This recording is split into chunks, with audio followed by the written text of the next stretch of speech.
तो स्विक्स का next lesson हम शुरू करेंगे, popular struggle and movements overview.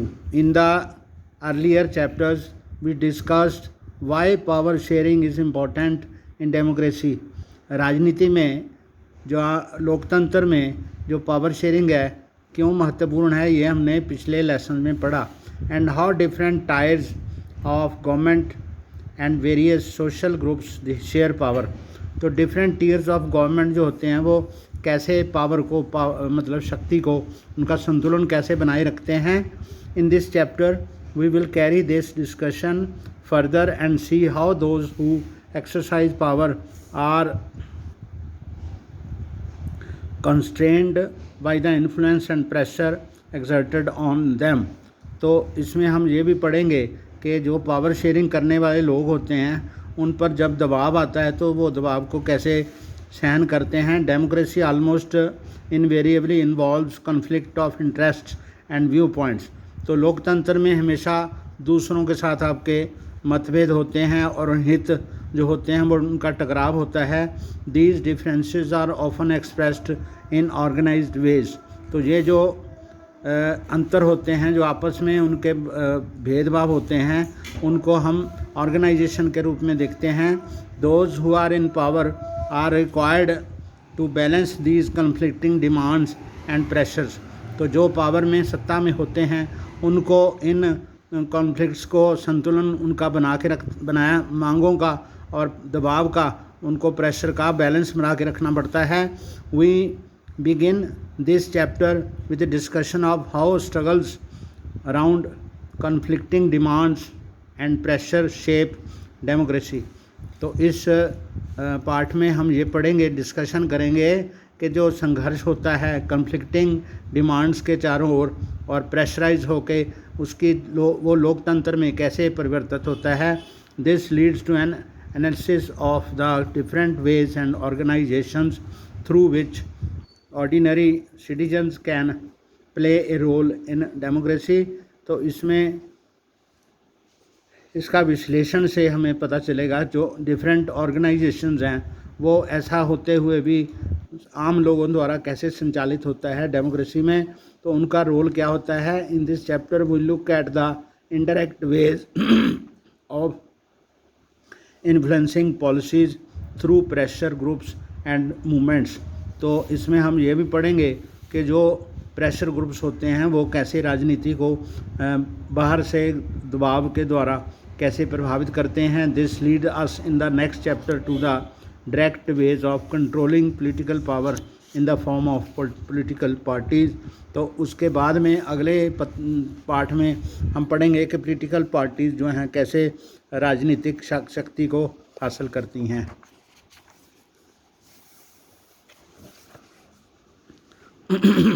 Popular struggles in Nepal and Bolivia. तो इसमें हम दो एग्जांपल्स लेते हैं.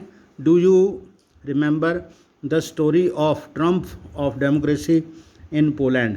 तो 9th में आपने पढ़ा था कि पोलैंड में लोकतंत्र की विजय कैसे हुई. We studied it last year in first chapter of class 9th. Civics के पहले चैप्टर में 9th क्लास में हमने पोलैंड की स्ट्रगल पढ़ी थी. The story reminded us about the role played by people in the making of democracy. तो वहाँ पर लोगों का लोकतंत्र में जो योगदान था वो हमें याद है. Let us read 2 recent stories of that kind. उसी तरह की 2 कहानियाँ हम और पढ़ेंगे and see how power is exercised in democracy. तो कैसे सत्ता का उपयोग हुआ लोकतंत्र में. Movement for democracy in Nepal. तो वहाँ की नेपाल की लोकतंत्र का संघर्ष जो है वो हम देखते हैं. Nepal witnessed in extraordinary popular government in April 2006. तो नेपाल ने अपनी एक अत्यंत लोकतांत्रिक सरकार देखी जो पॉपुलर है. The movement was aimed at restoring democracy. तो जो आंदोलन था वो वहाँ पर लोकतंत्र की बहाली के लिए था. तो Nepal, you might recall, was one of the third wave countries that had one democracy in 1990. तो ये तीसरा बड़ा ऐसा देश था, तीसरी लहर थी जिसमें नेपाल 1990 में उसने वहाँ पर लोकतंत्र की वहाँ पर जीत हुई। Although king formally remained the head of the state, तो वहाँ पर जो राजा था वो वहाँ का शासक रहा, यानी कि वो हेड ऑफ द स्टेट रहा। The real power was exercised by popularly elected representatives, तो असली शक्ति जो थी चुने हुए प्रतिनिधियों के हाथ में थी। King Virendra who has accepted this transition from absolute monarchy the to constitutional monarchy, तो उसने जो एक सत्ता में राजशाही थी उसको उसने संविधानिक राजशाही में परिवर्तित किया। Was killed in mysterious massacre of royal family in 2001, तो उसकी शाही जो फैमिली थी पूरे परिवार को वहाँ पर 2001 में भेद भरे तरीके से कत्ल कर दिया गया। King Gyanendra the new king of Nepal was not prepared to accept democratic rule, तो जो राजा ज्ञानेंद्र थे जो नए राजा बने थे उसके बाद वो वहाँ की लोकतंत्र को एक्सेप्ट करने के लिए तैयार नहीं थे। He took advantage of weakness and unpopularity of the democratically elected government, तो उसने लोकतांत्रिक सरकार जो वहाँ पर अनपॉपुलर थी उसकी कमजोरी का उन्होंने फ़ायदा उठाने की कोशिश की। In February 2005 the king dismissed the then prime minister and dissolve the popularly elected parliament, तो वहाँ पर उन्होंने उस समय के प्रधानमंत्री को उन्होंने डिसमिस कर दिया और वहाँ की जो पॉपुलरली इलेक्टेड पार्लियामेंट थी उसको भंग कर दिया। The movement of April 2006 was aimed at regaining it popular control over the government from the king, तो 2006 में जो वहाँ की पॉपुलर स्ट्रगल हुई वो थी कि वहाँ पर दोबारा से लोकतांत्रिक सरकार का गठन हो सके। All the major political parties in the parliament formed a 7 party alliance, तो पार्लियामेंट में जीती हुई जो 7 पॉलिटिकल राजनीतिक पार्टियां थीं उन्होंने अपना एक संगठन बना लिया SPA and called for a 4-day strike in Kathmandu, उन्होंने 4 दिन की काठमांडू में स्ट्राइक कर दी। The country's capital this protest soon turned into an indefinite strike in which Maoist insurgents and various other organisation joined hands, तो ये जो स्ट्राइक थी वो एक लंबी स्ट्राइक में बदल गई। तो उसमें माओइस्ट जो थे चाइना समर्थित थे वो उसमें शामिल हो गए।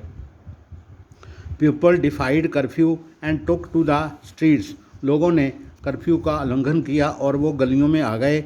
The security forces found themselves unable to take on more than a lakh people who gathered almost every day to demand restoration of democracy, तो 1 लाख लोग लगभग जो वहाँ पर रोज़ इकट्ठे हो जाते थे, तो जो सिक्योरिटी फोर्सेस थी वो इनएक्टिव हो गई, यानी उनके बस में नहीं रहा कि उनको नहीं समझ आया कि हम क्या करें।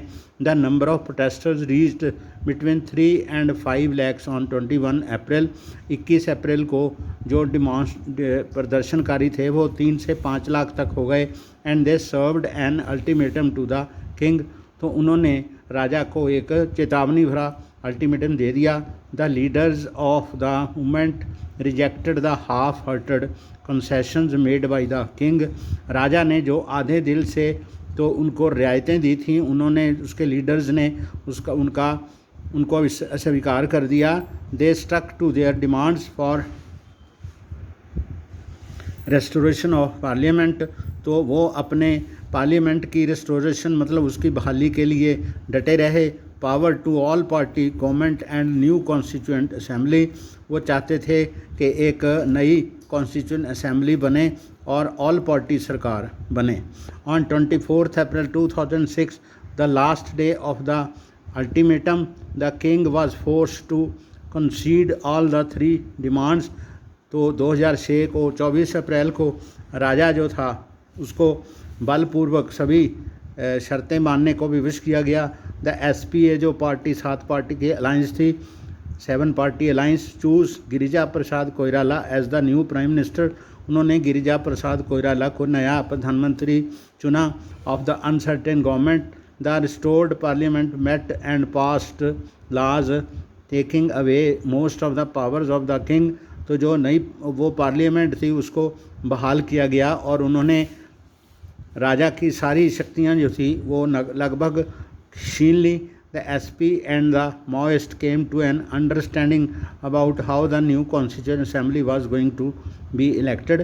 तो माओइस्ट जो थे और 7 पार्टी की अलाइंस थी वो आपस में एक समझौते पर पहुंच गए कि कॉन्स्टिट्यूएंट असेंबली जो है कैसे बनाई जाए।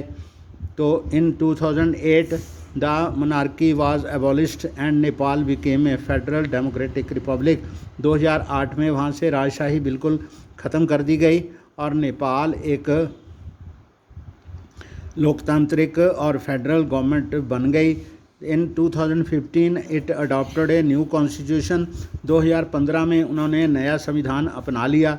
The struggle of the Nepali people is a source of inspiration to a democrats all over the world. तो नेपाल की ये कहानी जो है वो सभी लोकतांत्रिक देशों में रहने वाले लोगों के लिए एक प्रेरणा का स्रोत है।